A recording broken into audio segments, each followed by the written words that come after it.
everybody, I'm Coach Renee J, your leadership parenting coach. Thank you for joining me today. I'm excited to jump into this topic because I know it's going to help many of you who are dealing with this issue.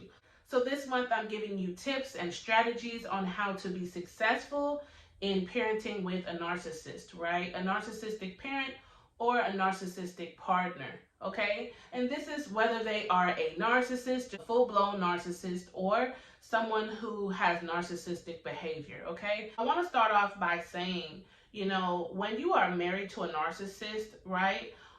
Whether you're married to them or whether you're just parenting with them and you are in a co-parenting kind of, situation, the emotions that you go through are very similar, right? They're pretty much the same. It can just be a little bit more intense when you are married to that individual and you're, in the same household with them, right? Because your children are usually in the same household with you as well. So everyone is just forced to deal with this atmosphere that can grow to be really intense, really uncomfortable, right? And it just can grow into a really unhealthy atmosphere for your family.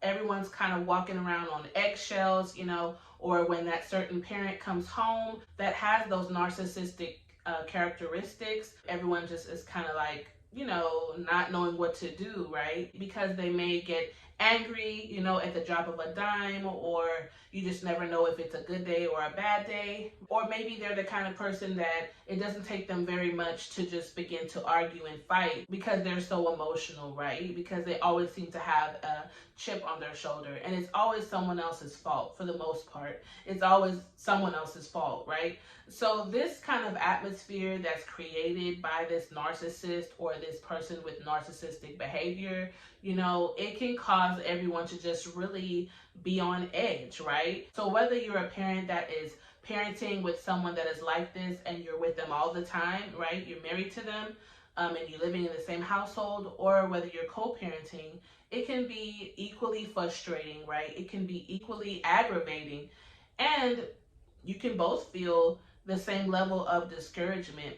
It just can be a little bit more intense when you're married to this person and you continue to, stay married to this person, right? So I wanted to take some time and explain that to you just because I want you to understand that I know that there are levels to this, but the information that I'm giving you parents within this video is going to help you tremendously no matter where you find yourself. If you're parenting with a narcissistic parent, you are going to get help within this video, okay? So what I want you to begin doing first off is that you begin to identify the problems that you're having, the real problems, okay? Take some time. Maybe you want to go for a drive and go to a park, bring a notebook, or just type it in your phone. Just find some time to separate yourself and get in a quiet place where you can just focus on what you need to focus on. Because what I want you to pay attention to are those things that you need to write down and identify, right, that are causing maybe communication problems between you and your spouse, or triggers that you might have that your spouse continues to say or do, right, that they know bothers you or hurts you. Things that you know that they don't have to do or have to say, but they just continue to do it, and they do it spitefully. Because you can normally tell when someone is doing something spitefully when you tell them, I don't like that, please don't say that, or why did you do that? I don't like that. And they smirk at you, or they laugh, or they shrug their shoulders and walk away. This continuously shows you, okay, you're doing this purposely, right? So even though, we can't change anyone, it's important for you to still identify the things that are bothering you, that are hurting you, those things that are causing maybe disruptions in your household as far as communication, right? Maybe it's affecting the household as far as the way that your spouse or the other parent that you're parenting with, co-parenting with, maybe their aggressiveness, maybe the way that they come off when they come and pick up, your child, the child that you all are sharing, right? Their behavior as a whole, or maybe even specific things that cause disruptions in the household as far as disrupting maybe the healthy atmosphere that you're trying to create.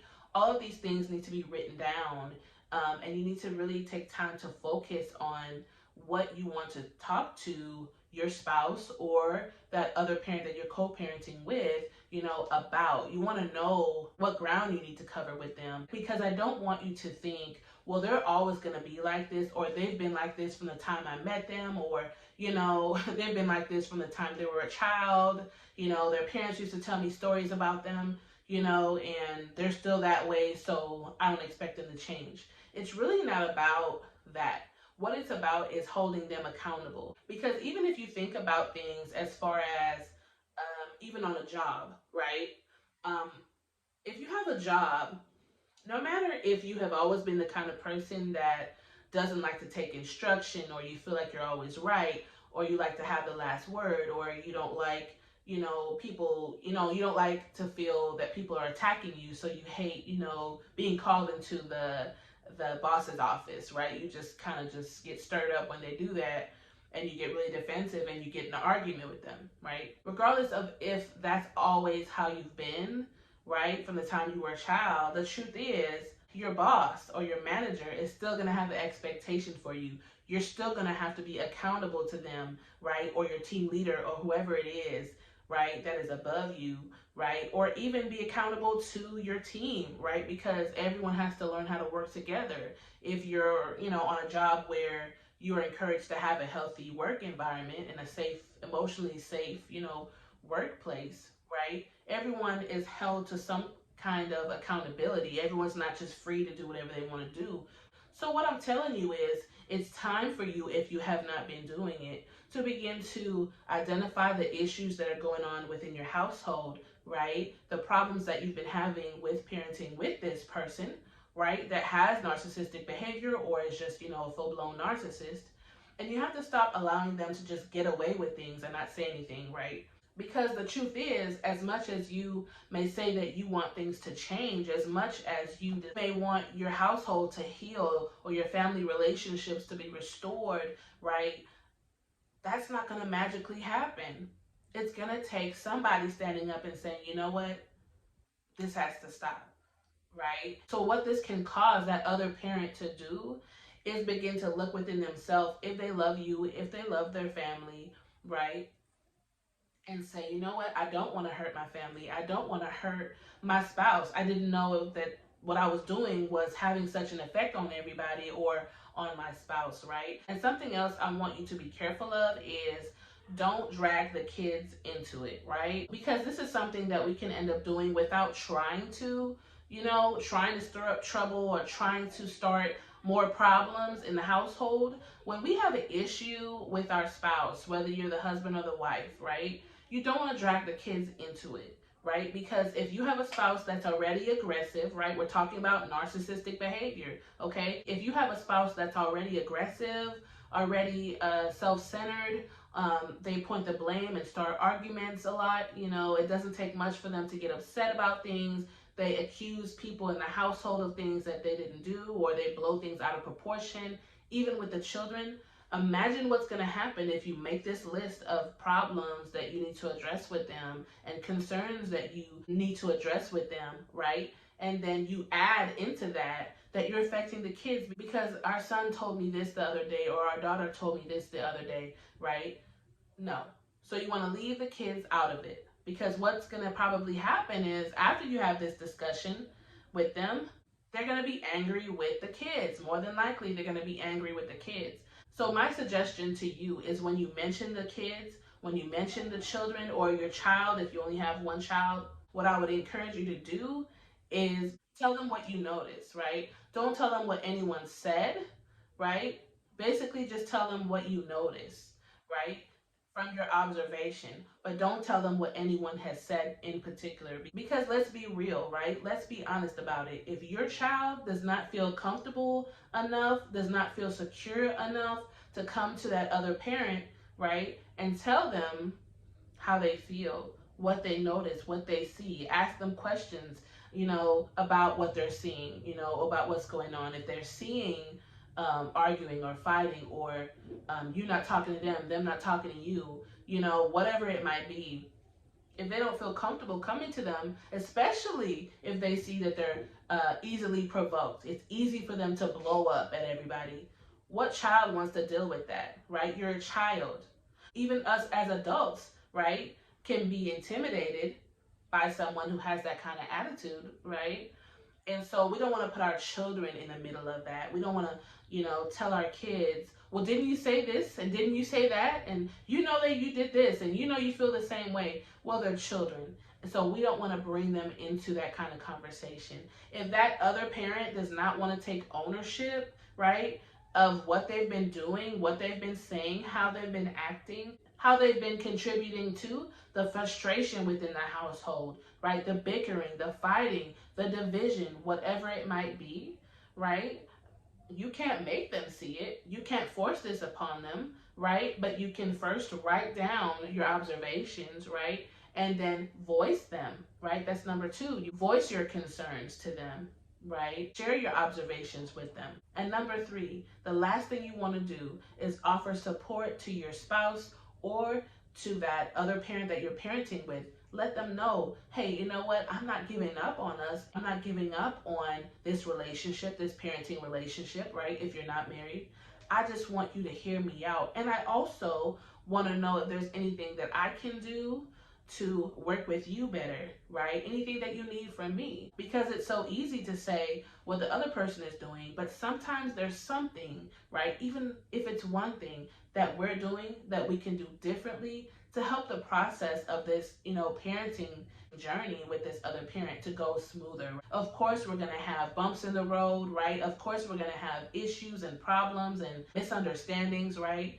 In communicating with one another, in working with one another. Again, whether you're married or you're co-parenting, right? It's so important to try to come together and work things out with one another, right? Try to come together and make an agreement on what you all will do and what you will not do, right? In front of the children or in dealing with each other. Of course, you can't expect everything to change right away. But if this other parent is able to see that they're hurting you and hurting the family, right? If they're able to see the problems that are being created because of the way that they're carrying themselves, because of their behavior, then they're going to be able to see, okay, well, I think I need to work on myself, right? I need to go get some help. I need to go get some support, maybe from a support group or a professional, right?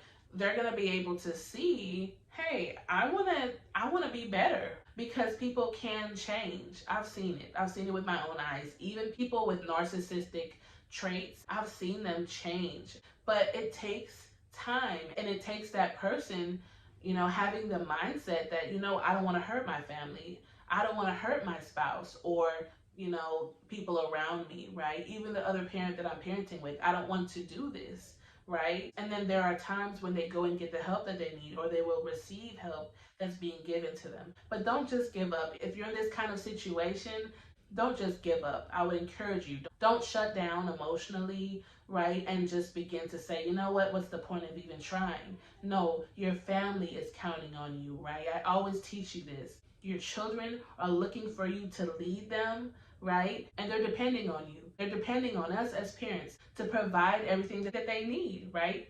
Not just clothes on their back, not just food for them to eat, not just transportation to school, but even more importantly, a healthy home environment. If you're someone that prays, make sure that you're praying about these situations, right? Make sure that you're taking these things to God, because what you don't want to do is carry all of these things by yourself. You don't want to carry these burdens by yourself. But the Lord tells us to cast our cares upon him because he cares for us. So we don't want to walk around, carrying all of our burdens and issues, right? And allowing all of these problems to weigh us down. But what we want to do is say, God, I need you, right? God, I need you to step into my situation and help me and my family, help me in my mind, help me to deal with all this pressure.